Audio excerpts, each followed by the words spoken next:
You know, it's the thing about YouTube. You get to sit here and, find somebody you like and then just watch them behave strangely for no particular reason. I mean, and have those kind of weird habits that really you don't know how to explain to people. You just got to tell them to check it out. You know, how he breaks tables all the time. I mean, and just runs around in a T-Rex suit, stalking himself through the jungles of his own land. I mean,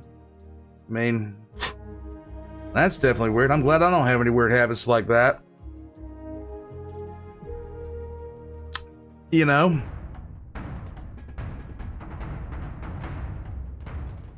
Warpugs is Kentucky Ballistics, and we are here to see the duty weapons of the Kentucky State Police, past to present.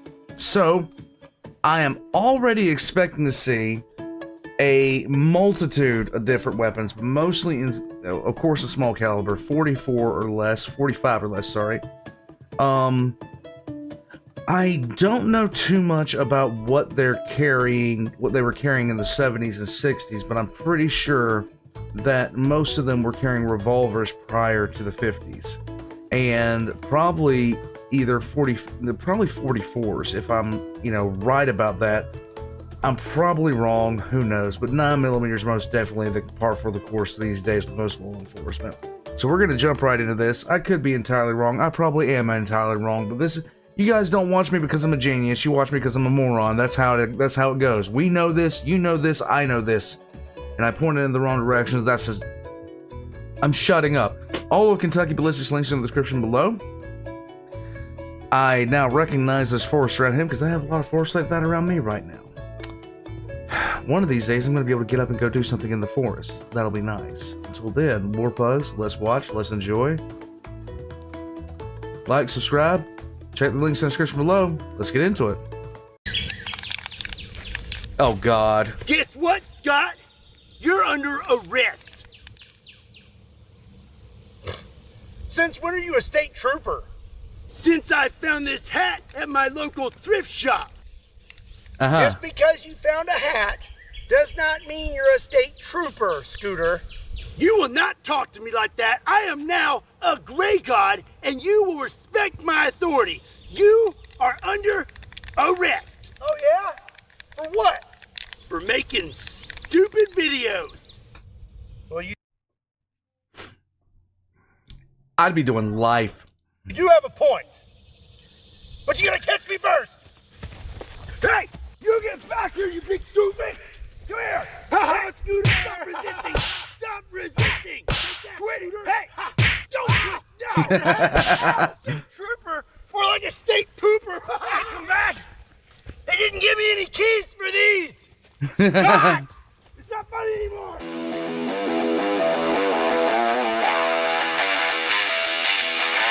You gotta do what you gotta do. What's up, everybody? Hi. My name is Scott, and you're watching Kentucky Ballistics. And today I have a very special video for you. We are going to check out all of the sidearms that the Kentucky State Police has been issued throughout the years. This has taken a while to get together, and I'm very excited to show it to you. So let's go get set up and get started. No, very nice. Let's go. You gotta leave the tables alone. What do they ever do to you? Why are you such a monster to plastic tables? Dang it!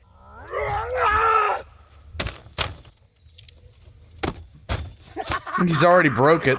So some of you may not know this, but I used to be a Kentucky State Trooper. I started my law enforcement career around 2012. I was a local officer, and then I went on to be a Kentucky State Trooper. And then in 2019, I got out of law enforcement altogether to pursue other passions. But I'll always be a state trooper at heart, and I will still always be fascinated with the history of the Kentucky State Police. And today, that is what we are going to be talking about, the sidearms of the Kentucky State Police. And over the years, they have had a lot of different sidearms. And the first one that I have for you today is a Smith & Wesson 686. So first of all, I do not believe that these were this shiny when they were issued. I don't think so this either. One has definitely been polished up or something, but this is an authentic Kentucky State Police Smith & Wesson 686 chambered in .357 Magnum, and you can see there it has the Kentucky State Police logo on the side. I knew there was going to be revolvers. I didn't expect the revolver.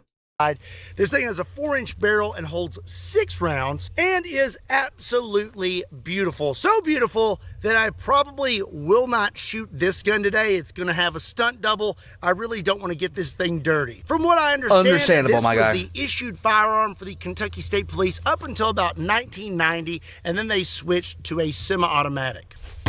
So what I am most interested in today is to see what the ballistics would look like out of these firearms with the ammunition that they were issued at the time. Okay. Now, personally, I would probably be carrying some Underwood ammo, but for the historic value of this video, we are going to be using the ammunition that they would have been issued at the time, and we're going to take a shot at some 10% clear ballistic gel blocks made by Clear Ballistics. So if my sources are correct, And by the way, guys, check the description down below because Clear Ballistics makes ballistics gel in all sorts of weird stuff. I think the last time I checked them, they were making ballistics gel into the shape of a tyrannosaur. And for the gift, for someone who has everything, why not give them a ballistics gel tyrannosaur? I'm just saying. the ammunition that was issued with the Model 686 were Remington .357 Magnum 125 grain jacketed hollow points. All right, here we go.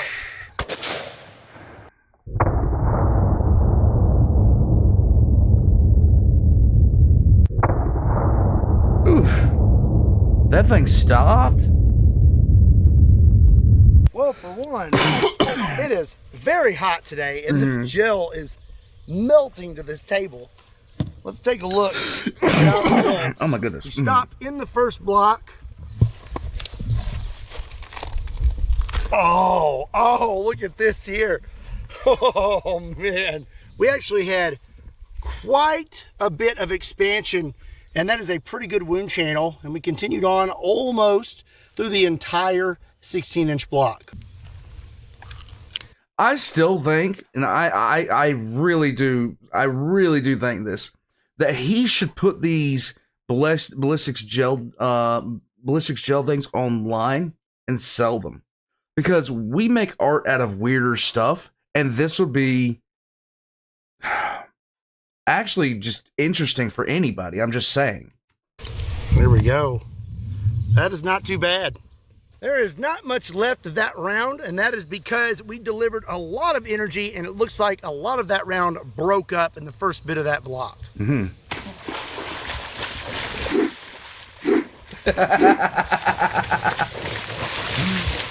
You know what?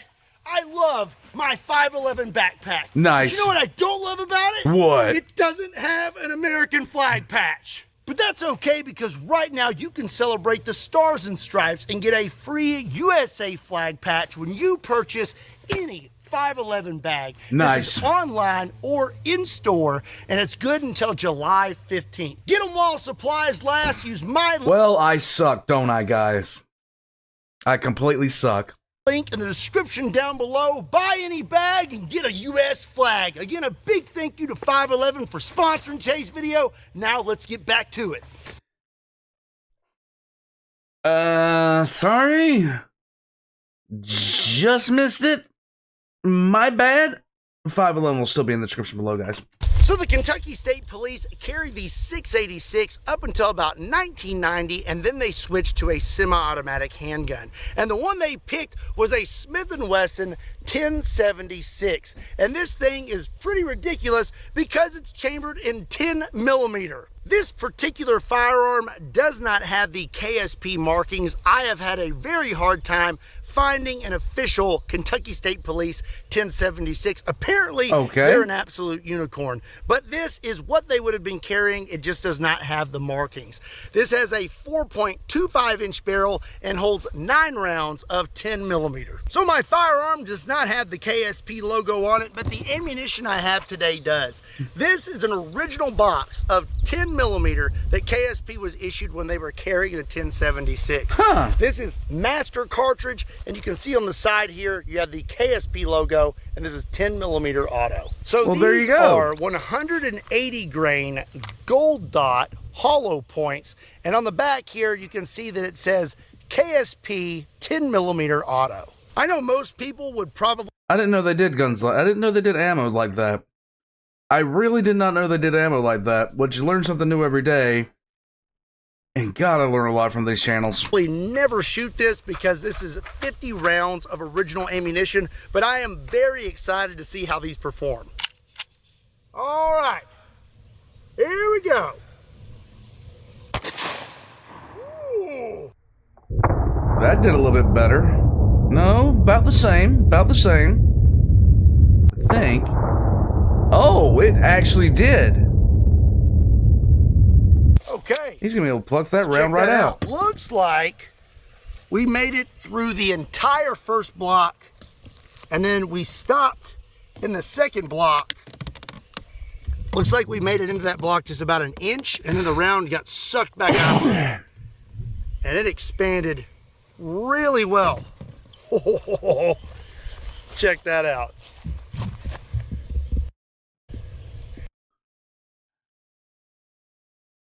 Okay. I'm impressed. I like it.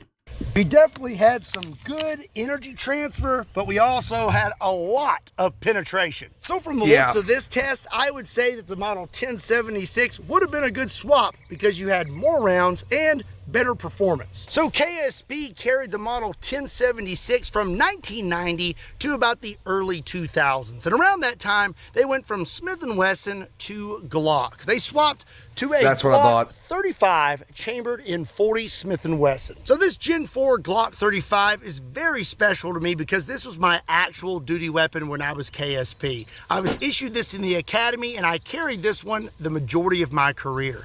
This has a 5.3 inch barrel. As you can see there on the front, we have the KSP logo. On the top, you have the slide cutout, and this thing holds 15 rounds of 40 Smith & Wesson. So when I was lugging this thing around, I was issued 40 Smith & Wesson Spear Gold Dot 180 grain jacketed hollow points. And a little fun fact for you, I was top of my class in firearms training. I shot 100%, but there is one cadet out there who would try to tell you otherwise, but I know that I am the reason that you can't sleep at night, Brad. Okay, settling the debate. It really doesn't surprise me he was top of his class in firearm safety. And it really doesn't surprise me. Nonetheless, he is...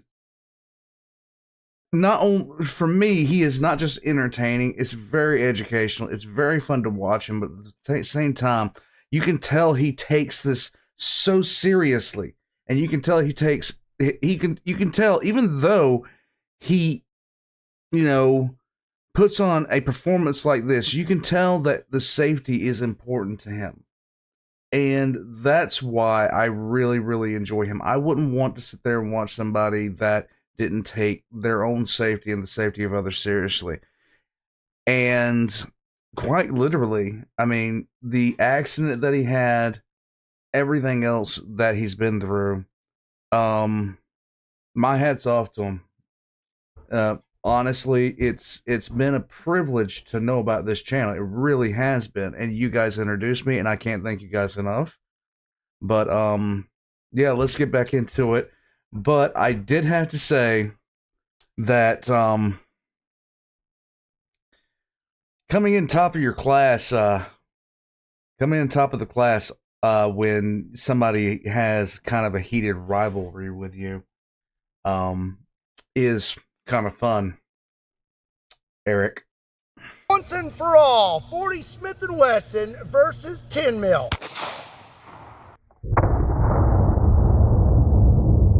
Huh.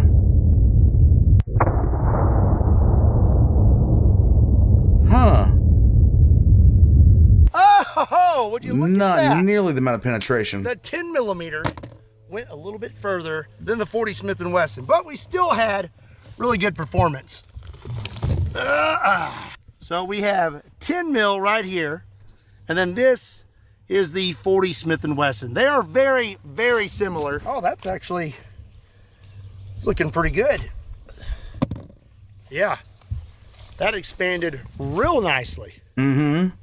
So the Glock 35 was carried from the early 2000s, and then around 2018, KSP swapped from that to 9mm. Now the current issue from 2018 to present is a Gen 5 Glock 17 chambered in 9mm. If my sources are correct, the ammunition that is issued with this firearm is Spear Gold Dot G2s. These are 9mm, 147 grain. Let's see how they perform compared to our other ammunition.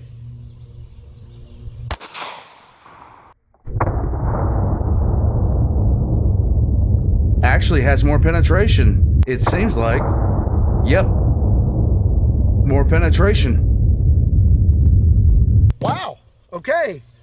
Looks like the 9mm penetrated further than all of our other rounds. Went further than the 357, the 40 Smith & Wesson. Honestly, it's not surprising considering what the other rounds were like the design of the other rounds. It really does not surprise me. And the 10 mil. You can see right here. I actually got an even better view through here. You have a pretty clear view there of all of the wound channels, and you can see that the 9mm has went the furthest. There it is right there. Did it deform at all? Oh, wow. That's actually beautiful. Check that out. That is a mean looking little round.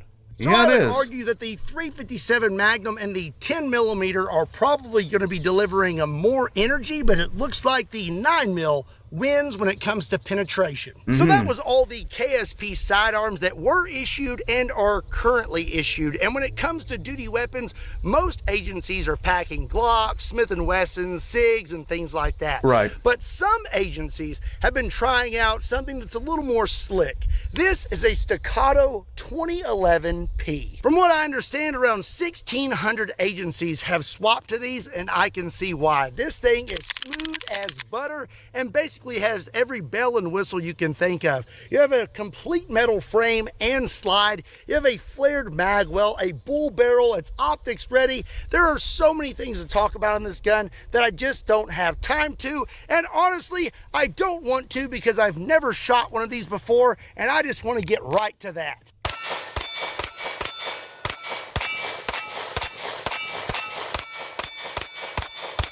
Today I also have this to try out, a Staccato 2011 XC, and as you can see it has a pretty sweet comp on the top. Let's see how this one does.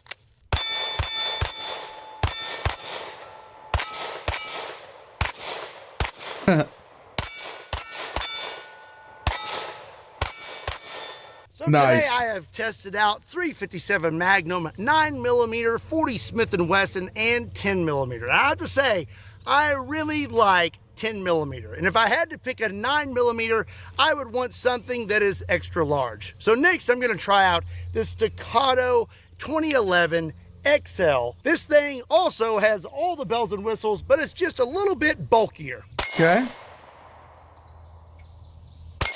Huh. Nice. Very nice.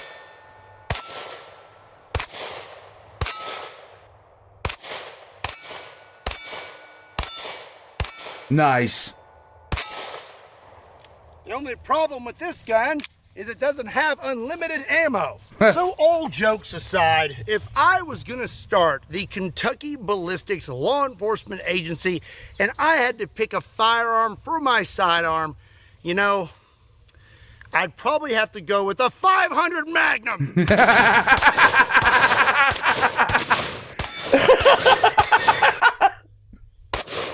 Nice. Well, I hope you enjoyed today's video. I definitely had a lot of fun making it. What was your favorite duty weapon? Let me know in the comment section down below. Also, be sure and check me out on all other social media platforms. Links to those can be found in the description down below, along with a link to KentuckyBallistics.com, just in case you want to pick up a shirt. Savage. Yeah. And as always, my name is Scott. Thank you so much for watching Kentucky Ballistics, and I'll see you next time. Nice. Okay, so as far as my favorite one that he had, I'm a fan of the classics. I'm a fan of the classics. It's just a beautiful weapon. It is a beautiful weapon, okay? Now, as far as second place, it's gonna sound strange, but I really can't argue with the Glock 17. I really can't argue with the Glock 17. I just can't. But this here, chambered in 357, you can't argue with the stopping power of 357 Magnum. You just can't argue with it at all. I didn't know that that had been carried as a law enforcement weapon. And I didn't know that at all. I'm really glad I learned that today. That's absolutely terrifying, by the way. This is why you don't speed in Kentucky. Anyhow, I still 100% think that Scott needs to take these ballistic gels, and if at all possible, find a way to sell them as art. Because there's been several times that he has, fired off different kinds of weapons and have made absolutely wonderful looking patterns through the ballistics gel. I just think he needs to sell them, find a way to do it. But that's neither here nor there, guys. It might cost a fortune to ship, but he's watched by so many people, I would find it highly unlikely people wouldn't be interested in getting something like that. That is just chef's kiss. The polish on everything like that, I know why he didn't fire it, because I would have a hard time wanting to fire that thing, even though I think it's absolutely beautiful. Of course, I am interested in these newer models, these newer stilettos, just because of the appearance of them, first off, and the fact that he gave them such a high recommendation. Now, I've been a fan of the Colt 1911 for ever.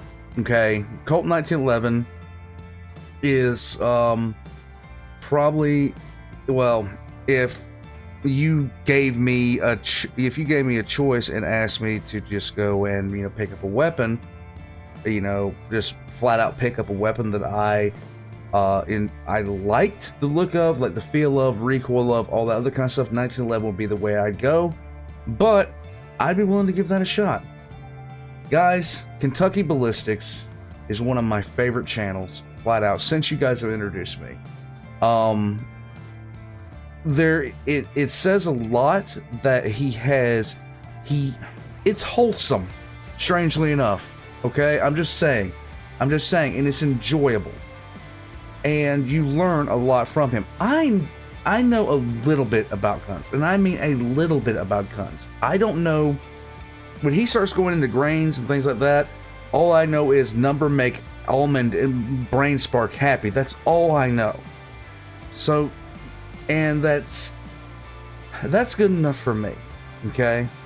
That's good enough for me. But flat out, is still enjoyable. He still makes it something that you can sit back and learn something from. Even though he does ridiculous things, like shooting a punt gun through a armored car. Warpugs, Kentucky Ballistics is one of those channels that has my highest recommendation. And I think he deserves 3 times more subscribers than he currently has. I'm gonna head out from here. I hope you guys have a great day. Got the links in the description below for both Kentucky Ballistics as well as my links. And check down below for the Amazon wish list for the new house. I'm picking up new stuff and trying to get things done. I just had something come in the other day, and I'm going to be working with it this weekend, trying to beat this yard into submission. Until next time, Warpugs, I hope you have a great day.